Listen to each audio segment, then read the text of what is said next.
All right. So, yep, as everyone knows, we're always in the 50 plus and fabulous group on Mondays. We're always in the 50 plus and fabulous group on Mondays, same time, same place. And we're always excited to be here. We're always excited to be here to share some free financial education for all our women and bring on our wonderful purse strings approved professionals like Donna herself. We're always here to help women whenever they need to make some sort of financial decision in their life. And guide and support them and kind of help build their financial team, which is really awesome. And so Donna is, a member of our group there. So we'll wait another minute for some people to jump on, and then we'll do a little intro to you and get us started. And Donna, where are you coming in from today? I'm in Pittsburgh, north of Pittsburgh, Warrendale, between Cranberry and the city itself. Northern Pittsburgh. Oh, nice. Yeah. And can you work only in Pittsburgh, or do you work across country? No, that was one of the benefits we learned during 2020 was actually with our life size program that we use, we can have meetings with people just about anywhere. And as you'll learn here, I work a lot with divorce, and I did a lot of mediated divorces strictly virtually during 2020. Wow. And they were somewhere in New Jersey. I worked with people in Texas, so it doesn't matter where they are, But the laws are a little different in each state, but we'll talk about that a little bit. That's amazing. The power of COVID has really shown us how much we can just do things from anywhere, which is awesome, especially if you're traveling or moving around. Yeah, more flexibility in the workplace. I think we learned we'll survive if we're not chained to our desk all the time. We can do things virtually. What? That's wild. Believe it or not, work-life balance. Yeah, that's wild. I know everyone's talking about getting back to the office. I was like, we're all fine at home though. It works. I'm fine at the office, better than home. I do better in the office, but in terms of wearing a suit and heels again, that might be a challenge. They're just getting dusty in my closet. High heels and pantyhose again. I don't know if that's going to happen. That's pretty funny. That might be my permanent change. Let me give a little intro to Donna, and then we'll get started. So Donna is at the HBKS Wealth Advisors, and she is a financial advisor, certified divorce coach, and certified divorce financial analyst with a history of working closely with clients to address their financial situations, aspirations, and goals. When a family is facing divorce, some goals may change, but the need for planning does not. Her team provides comprehensive financial planning services. They're committed to multi-generational wealth and estate planning to help clients and their families achieve goals. A divorced family is still a family. It just might look a little different. HBKS also offers a range of solutions to help business owners meet their financial goals and responsibilities. So we're so glad you're here today, Donna, and I'll give you the floor. Well, thank you so much. So welcome, everyone. The topic of today really is the steps you need to take if you're contemplating divorce. If you're just thinking about it, which I know from experience, you spend a lot of time thinking about it before you actually make an announcement. But it's important that you do some research and you're prepared before you rock the boat with any type of announcement. So that's what we're going to cover today as some of the things you need to know in advance before you just rub the apple cart as you will, because people are usually on a different path when it comes to divorce. Somebody usually wants it before the other one. And so you need to sort of realize that you might be surprising somebody and be prepared. So Maggie did a good job talking about me already. I am a CDFA, certified divorce financial analyst, certified divorce coach. A CDFA is a specialty within the financial advising world. The role of a CDFA is to work with the clients and the attorneys, but to help people understand what the financial decisions they're making during a divorce, how they're going to impact the whole rest of their life. Meaning not just today and tomorrow, but when we're looking at dividing assets and things, what does it look like 5, 10, 15 years down the road for each party? So that's my role there. Then I also brought in the coaching too. We can go ahead and advance the slide here for a little bit because there we go. So that's the CDFA. And the next one is the certified divorce coach. And I got this specialty because I felt that I needed to get better at helping people at a very challenging time in their life. A lot of times when you're in the throes of divorce, you're at your worst. I was there. I get it. You're a good person, but you're having a hard time. So what I did was I took this training to sort of help pull people out of the story of divorce and think more practically and more, financially instead of emotionally when they're having to make these important decisions. So what we're going to talk about today, I want to cover the three major terms of terminology of divorce, just real briefly. Divorce laws, I'm not a lawyer, but divorce laws are set by the state. They vary state to state. They're similar, but there are nuances and differences, and even counties have nuances that differ from county to county within a state. So it's important to understand the rules of your state. You can easily find out. Google, the University of Google. So there's a couple terms that we're going to be addressing. One is spousal support, alimony pendente lite, that's APL. Alimony, these are words that you'll be flying around. That is all involves the income of the family. And if there is an income differential, is there going to be a need to pay support to one party or the other, right? Is there a big difference in earning ability? Much of the stuff, the spousal support and the APL, these are formulas that are conducted during the divorce process. Alimony, however, for the most part, tends to be a needs-based, needs and ability to pay based, and that's what's awarded after the divorce is final. Child support in states is extremely important, and it's typically a formula as well, based on differential in income, number of children. Those are state guidelines, and we in my practice, we utilize the state guidelines, but that's what they are. They're a guideline. They're only looking at income. When I get through the rest of our talk today, we will be also looking at the budget to support the children and how that plays a role if you make an intelligently designed divorce financial plan. And then last but not least, we'll address the things you need to provide when marital property is up for division in a divorce. These will be all the assets and liabilities that have been earned during the marriage. And also we'll talk about assets and liabilities that were brought to the marriage. So we'll start with the first thing I wanted you to know. This is the most important, actually. If you look at the screen, all I wanted to tell you is that you have choices. You have choices when it comes to approaching your divorce. Not everybody realizes it. I didn't at the time when I went through it. I thought you get a lawyer, you round the wagons, and you start litigation. But there are actually options available to you.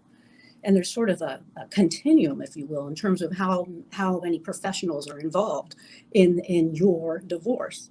So we'll talk about the simple one, the kitchen table settlement. That's if you and your significant other are able to sit down and sort of discuss the terms of your divorce. Not likely for a lot of people. I would only recommend that if you are experienced with all the finances of the home, if you are well versed on the laws of the state, if you're getting along, you don't think anybody's hiding things from you, you could probably do that if you're educated enough. If not, though, you certainly want to involve a third party at some level to help make sure you're making smart financial decisions. So mediation is my near and dear to my heart. I'm a trained mediator. I mediate at least one, if not two, divorces a month. It is by far the best way for a family to discuss the terms of their pending divorce because it's an open, it's transparent. You're talking about not just what you have, but what you need. We're including expenses. We're keeping the children on the forefront. How are they going to continue to be supported? How are we going to provide two separate, healthy as possible households for them? All the things, whatever's important to you as a family is discussed in that mediation room. That's different than filing for support and custody and injunctions. It's a much different opportunity. And if you have some interesting challenges, particularly if you have high net worth and you have a complex estate, if you can go through mediation, you're going to save thousands and thousands of dollars. So always think about the opportunity you have that's not just straight to the courtroom. You can have lawyers in the room during mediation if you need to. And you can also take it a step further, and that's the collaborative practice. Collaborative law, which I am a member of the Collaborative Law Association of Southwestern Pennsylvania. That's where each party has their own attorney, and there's also a coach in the room to guide the process. Not like the mediator per se, but a coach. And sometimes a financial professional like myself would be in the room. That's a lot of people in the room, but some people are more comfortable paying more for that process because it's still an open architecture, but it enables them to have the legal support they feel they need. So it's doable. And then, of course, litigation. And that's how I started. I called a friend who had a friend who knew a lawyer, and I did whatever the lawyer said because I didn't know what I was doing, which was file for custody, file for this, file for that. Things that actually weren't necessary in my circumstance, but I didn't know any better. So I recommend everybody just keep in mind, as angry as you might be, as hurt or as frustrated, if there's a possibility you can avoid the litigation route, give it a try. So let's talk about the type of information you need to collect. Now we need to collect. You're thinking about it. What do you need to have on hand? We're going to look at income information that you need. We're going to look at your financial and property information that you need. And then we're going to address budget. And budget in many circles, particularly litigation, is one of the last things addressed. With me in mediation, or if I'm supporting you in litigation for any reason, your budget's going to be top of the line. And that's important. So first, let's talk about the income. All right, so what composes income that you need to have? Because remember, a lot of those formulas that we talked about at the beginning are based off of relative incomes. So you're going to want to know what the wages and salary of either party are. You can find out by looking at a W-2, right, the year-end report. There's a lot of other things on the W-2 that someone like me can get, namely cost of health insurance, how much money is being put into a employer-sponsored plan, and things like that. A year-end pay stub is even more helpful because that talks more about bonuses that may have been earned but not yet paid out. It might talk about any perks that are available, like a company car or a free golf membership. Depending on the level of the employee, there's a lot of perks sometimes that show up on the payroll. So I want to see those. And then you have a 1099, which is income, say, self-employment, or dividend income from stock holdings, or interest income. A 1099 will show you if there's been any money taken out of a retirement plan, for example. Those issue a 1099-R. A K1, if you have any type of business or a partnership or you're part of a business, you might have what's called a K1. That reports the income of the business, the capital account of the business, and if any distributions are made from the business. And that's key as well, because distributions aren't necessarily taxed as income, but how much a person can or will or does take distributions matters when it comes to available income. And then lastly, and this is important, is bonuses. I think one of the biggest complaints I get is, well, I can't, my income might be X, but I can't pay child support because most of my income is paid as a bonus once a year. And it's flexible, it varies. Or sometimes it's awarded to me, but not paid out for 3 more years. It takes time to vest, right? And maybe I'm paid in stock options and things. So that's not hands-on cash. That's not available cash for support. And unfortunately, in the litigation system, I don't want to overgeneralize, but mostly they're looking at as available income in the calculations. But in the mediation room, we're talking real thing. We're sharing and saying, listen, this is what's available on a month-to-month basis.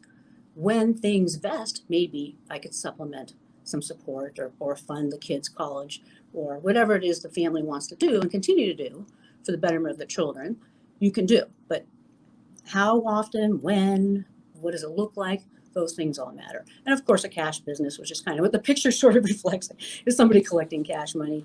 We can talk about that, tips, things like that. But so what else do I need for income information? Well, I need tax returns, at least 3 years if you can get it. I always start with at least one. I only need more if I think I need to look deeper for some reason. That's going to show me capital gains and dividends and interest that would be reported on the 1099, but maybe we overlooked a 1099 because I find something on the tax return that I don't have a 1099 for. So that tells me what other accounts might exist that we've forgotten about or somebody didn't want us to reveal. That happens, unfortunately.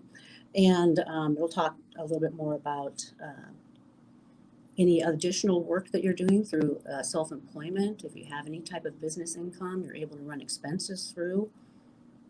shows up gambling losses, gambling winnings, little habits of people show up on tax returns. It tells me if money has been liquidated, if stocks have been sold, if, 401ks have been cashed, it shows me those types of things. I'm also looking for overpayment of taxes. People sometimes will overpay taxes in hopes of getting a return later. So you look for things like that. Oh, capital loss carryover. Those are assets. That's something that helps your tax return for many years down the road. So we want to make sure we identify that and who's getting it. Or are you sharing it? Things like that. Lastly, let's go on to financial information now. So financial information, let me get a drink here. Thank you. Financial information, and I mean like your property and things. So one of the main assets of a marriage is the family home. And, who's going to stay there is a number one concern. And I'll talk to you how we get to the bottom of that one in a minute here. But I need to know the mortgage balance on it and what it's worth. So there's a couple of ways you can figure out what your home is worth. Sometimes, lawyers will require an assessment, a home valuation by a professional, costs around $300, and that's fine. But if folks are getting along, I say ask your friend that's a realtor to come in and do a market analysis. What would they list your home for? What would it sell for? And what would be the cost to sell it? So what would you guys net after mortgage and all fees if the home sold at a price that's currently selling? That's a little bit more helpful for some people than just the home value analysis. So we need brokerage accounts. You might have some brokerage accounts. You might have 529s. But the reason I'm looking at brokerage accounts is because I wrote an article called Not All Assets Are Created Equal. And that's because different assets have different risk associated with them, different cost basis, which translate into taxability associated with them. And so we want to look at the whole picture and see. You don't necessarily have to divide everything. You have 100 shares of this, 100, you just need to make an equitable decision, something you're both mutually satisfied with, that makes sense from a tax perspective and a risk perspective. Not everybody wants part of a hedge fund. So we can talk about that. And then, of course, your retirement accounts, 401k, IRA, pension. Now, the 401k and IRA, those have values now. Pensions are funny. They're kind of like Social Security in that there's typically not a basket of money you can access now, but it will pay a lifetime income. So how do you value that? And I have software, I use family law software that helps with that and gets an idea of, well, if somebody keeps the pension, what is that worth in today's dollars? So we talk about that. And then there's annuities. And the reason I mentioned all these different types of assets, because they're not all divisible. Sometimes an annuity and like IRAs and 401ks, they're in single names. They're not always easily dividable. So you have to look into the details of that. And the worst thing you want is to come up with what you think is a good marriage settlement and then go to execute it and it's not doable, right? So that's important to involve a financial at some level to make sure that what you think you want to do is actually feasible and doable, right? And then rental properties. Rental properties versus the family home are two totally different things. It's an income generating asset, typically. It's taxed differently if it's sold. Expenses can be written through it, so it's an important asset. So how do you want to treat that? And if you can sit down and talk about it, you're better off.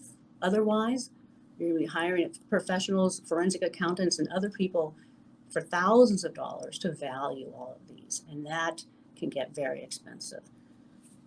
All right. Liabilities, right? A lot of times, people come to me, they have more debt than they have assets, unfortunately. Just part of the problem in the marriage. It happens. Maybe somebody was gambling or somebody was overspending, didn't know about it. It's a sore spot, but we still have to deal with it, right? Because typically any liability, most of the time, I don't want to overgeneralize, but any liability that was run up during the marriage, like credit cards or car loans and things like that, tend to be considered marital. Not always. Tax liens are marital. It's hard to escape an IRS tax lien. So those all need to be attended to differently. But then you have these school loans. Sometimes parents still have school loans. Or sometimes they signed a school loan for their children, a Parent Plus loan. Parent Plus loans are also one of those things that only one parent can put their name on it. So that one parent is technically ultimately responsible for whether or not that child pays that loan back. That can put some parents at a pretty unfair disadvantage. And so that's something we want to look into and see what's out there. So it's all these things, and hopefully, I know you're going to get these a PDF of these notes. So hopefully your brain is working and you're thinking of some ideas and questions for a little bit later here. I feel like I'm flying through it, but I just want you to understand that there's so much to look at, and the earlier you start collecting it, the better you're going to be. You don't want to be chasing around when it's decision time, figuring out things. So the earlier, the better. Okay, the thing I request, as I'm a financial planner, right? I'm a financial advisor, and I'm looking at budget information, right? I'm looking at what is a feasible way for the family to continue to function in two separate households, right? So on the next slide, I talk about the type of expense information I need from everybody, right? What are the expenditures of the house you're living in? This is how we're going to determine who and if can this house be maintained while there's a second household being prepared for and financed. It's not always the case. Some people really want to stay in their house. They want to stay in their house, and I will always look into it for them. But depending on the size of the house, it might not be doable, unfortunately, because of mortgage, utilities, cable, taxes, HOA fees. All of these things add up. How much is the cost to maintain the home? Does it need repairs if it's going to be sold? And what's involved in that? You can, as a family, I say family, but especially if you have children, you're going to have to get along at some point. If you want to be in the same room at their wedding, if you want to be there for the big moments. So that even though it's hard, I know, the better you can work together here, the better off in the long run everybody be, and the kids will be a lot happier about it too. So can you keep this house? How much does it cost to maintain it? Another thing we'll talk about is what's optional housing in the neighborhood, right? So we'll get to that there in a second. So here's other budget info. These are all your variable expenses, and it's a lot. And the packet I usually send out to people, it can be overwhelming because I'm asking for everything from what you're paying a month for pet food to what you're paying on Netflix, what you're paying at restaurants, your hair and your nails. And I want you to be honest because, we got to be realistic about what you're spending to maintain your lifestyle. And a lot of people think, I don't even know how to get this. Well, what I suggest is looking at the end of your credit card statements, end of your bank statements, things like that will kind of show you, and sometimes they itemize for you what category your expenses are in. That will give you a clear picture of what you're spending in which kind of area. And you might need to cut back, but where? This will help you make those decisions. But I don't want people telling me what they could live on.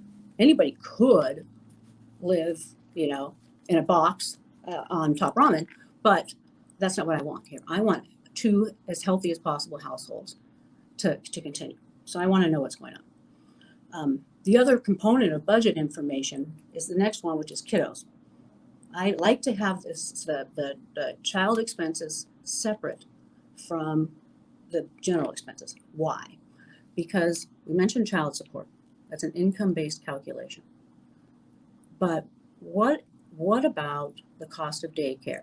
If one parent's expected to go back to work to help with the income, what's the daycare going to cost? Or if that of that age?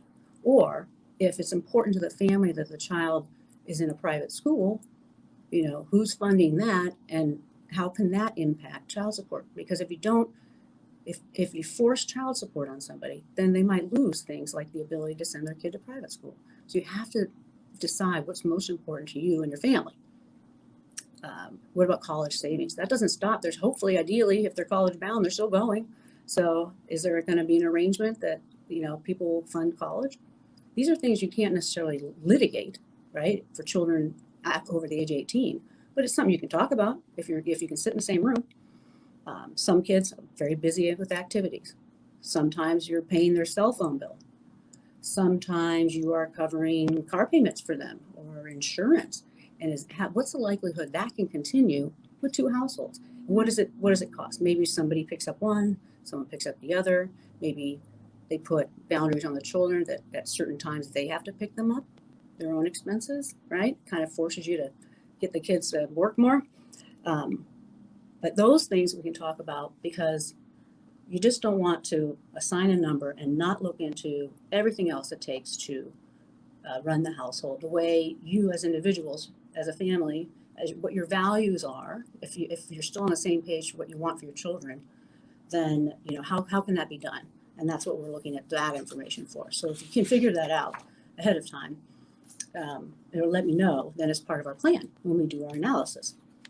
Some people, you don't even have to. It depends what's going on, because what we want to look at then is what you want your future to look like. So this is where it's different again. This is more of a future planning focus on a dividing family. Right? What does it cost to have a second place? What's rent in the area? Could somebody afford to buy it? What about their credit rating or their debt to income ratio? Could they get a mortgage? Is it even viable to have both people in the same school district? How does that change things for transportation for the kids? If you have a separate residence, you're going to need your separate insurance. You're going to have separate utilities. You're going to have a lot of separate things. So we need to get an idea of what's the next step and how can it be afforded by both parties, and or what needs to change. It is change, and what needs to change, and what are you willing to change to make it work, and those things we talk about. And Maggie said right before we get started, said, "Hey, we want to help you build your team." That's my last slide. Build a team. When you are looking at divorce, I know your mind is it's racing. You might not be thinking straight, but if you pick good people, ideally, I wish I had come to someone like me first. I would have had a much cooler head, I've been much more prepared. That's why I do what I do, to keep everybody else out of the courtroom if I can. So see somebody like me, or a coach, or someone can give you some practical information about what your finances will look like. Of course, many people definitely want a lawyer. I'm not saying we don't need lawyers. Obviously, I use them all the time, but we want to make sure you're at a point where you're educated enough that you don't go to one person that sends you down a trail you're not ready to go. Make sure you know what all your options are, all the people you could talk to that could help you make better decisions. And I think you'll find yourself a lot better off. So that's me speaking from experience. Thank you very much. And I hope you followed that. And that's a disclaimer page that's going to come with the PDF, whoever gets a copy of these, because it's an important part of my business. So thank you. Wow, that was a ton of great information. It was a lot. Great, but everyone will get it in a handout, so it'll be much easier I forgot to to mention, take a digest. screenshot or something, but yeah, you'll get a handout. It's a lot. So I do have a couple questions for you, Okay. and anyone else, I'd love to take some more questions as well. To start, we were talking about the finances and getting, your W-2s and things like that. And you said for the taxes, you want 3 years. For jobs, do you want 3 years as well, or is it just the past year? Well, again, it depends. Like I said, I can even start with one tax return if nothing significant has changed. So, but if you've seen, a lot of times I'll ask even for not just payroll information, but offer letters. Because sometimes things are in an offer letter that aren't going to show up on any of these financial documents. It could just be a perk of some sort that doesn't make the tax return. So I have to say it depends, but it's how concerned are we that something has gone wrong? Right. Most of the time, if people are coming to me, they're self-selecting. They want to be as kind as they can to each other, given the circumstances. But depends. Now, if I get hired for litigation, which I do, like kicking and screaming, I get dragged there. But usually that's to hunt down missing money, and that's when you need to collect more than that, years and years of data, and it's a very expensive process. So I don't wish it on anybody. So if you're, a stay-at-home mom, and you've been a stay-at-home mom for multiple years now, and don't feel like you've really had your hands on this, how do you start by getting your hands on these documents without lighting the fire right away? And I'm extremely sensitive to that. I understand, because there's been typically in that situation sort of a role assignment where one person has been in charge of the finances and not super open with them. Mm-hmm. And that's unfortunate, because that's not a healthy marriage, right? A healthy marriage, I wrote a story called Finances Are a Family Affair, which we can also post, because it's about yes, we take on roles, and I don't want to be stereotypical, but I stayed home for 10 years. I quit my job and stayed home for 10 years. I just happen to have a finance background. But, a lot of times they don't feel they have access to that. They haven't seen a tax return. They weren't privy to that information. But there are ways. We have our ways to get some of that information. Yeah, believe it or not, for example, if you're filing a joint tax return and you've never actually seen one and you're afraid to get it or ask for it, you can go straight to the IRS and get it. You can get it. There are things you can do. There are things we can do, because I am absolutely sensitive to that. I'm not there to stir the bee's nest or whatever. I want to figure out how can we figure out ways for you to get at least some information so maybe the scope of what the next steps are, or what could be involved. So I'm very sensitive to that, and we have ways around that. Awesome. And then we were talking about all the different assets that people have that kind of get divided or, taken to play. Are timeshares one of those items? That's come up. Yep. Now, there's places you can get an estimated value of timeshare. I've had everything, either one person wanted the timeshare, one person didn't. I've had families actually agree to trade off 1 week a year to take their kids down. Impressive. Or you can sell it. And it's usually you can sell them on there's a couple of secondary timeshare sale places. You get about half probably what you pay for it. But if nobody really wants it, and to maintain the annual cost for it, you can just agree to sell it. Okay.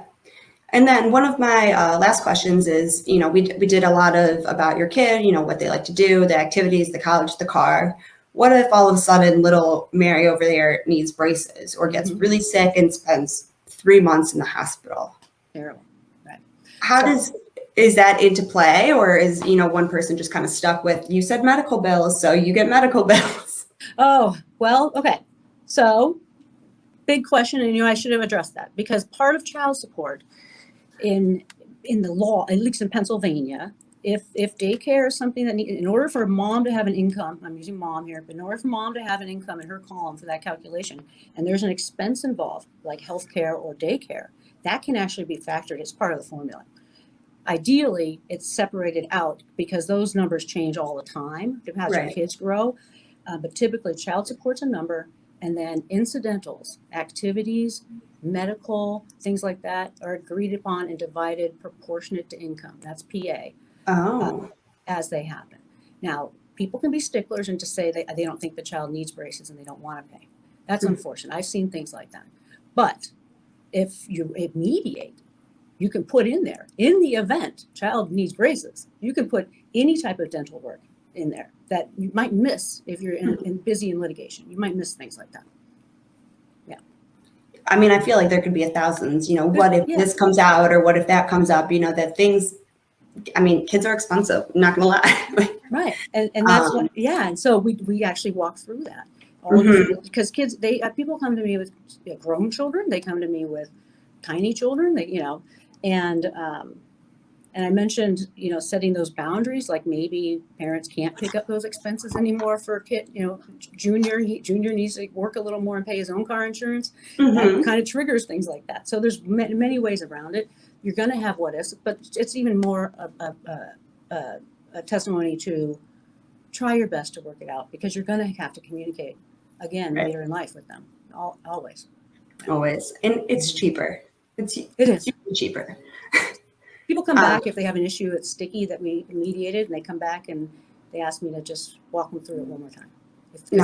They can't remember, and they're frustrated. So if someone were to watch this, Facebook Live and were to call you, what is like the first kind of step that the person would take? Is it like a 20-minute session where you kind of assess to see if they're, the right fit, or is it, just diving right in? What would the process look like? Oh, yeah. I want to know what's going on, right? Where you are. And this is any stage in the process. Contemplating it is what we're talking about today, but then there's also people in the throes of it that need somebody to help them. They didn't realize what they started. And then there's the long life after divorce, right? And that life has changed too. So people come to me at all stages. So depending on where you are and what the relationship is like with this person, the other side, will tell me where your next steps are. So we talk about that first. Awesome. Well, I think this has been a wealth of knowledge for so many people. Really help getting prepared before going through a tough time like this, and we're so excited to have, you as one of one of our multiple professionals who can help women with this. We have other divorce coaches and divorce attorneys, so we have your team of professionals who can help you. But, there's hundreds of people out there, but you're right. You need to build that team, and you need to, really assess your situation and just make sure you cross all your dot your I's, cross your T's. Yep. That's what you said. Yeah. No, it's true. It's a tough time to be in it, but there are people like us and other women in this group that I know are passionate about helping people during this. Definitely. Well, we thank you again for coming on today. You can always reach Donna at HBKS Wealth Advisors, or it's D Kline at HBKS Wealth Advisors. She's also one of our Purse Strings approved professionals, so you can reach her at pursestrings.co. So thank you everyone for being on today, and we'll be back here again next week. Bye. Bye.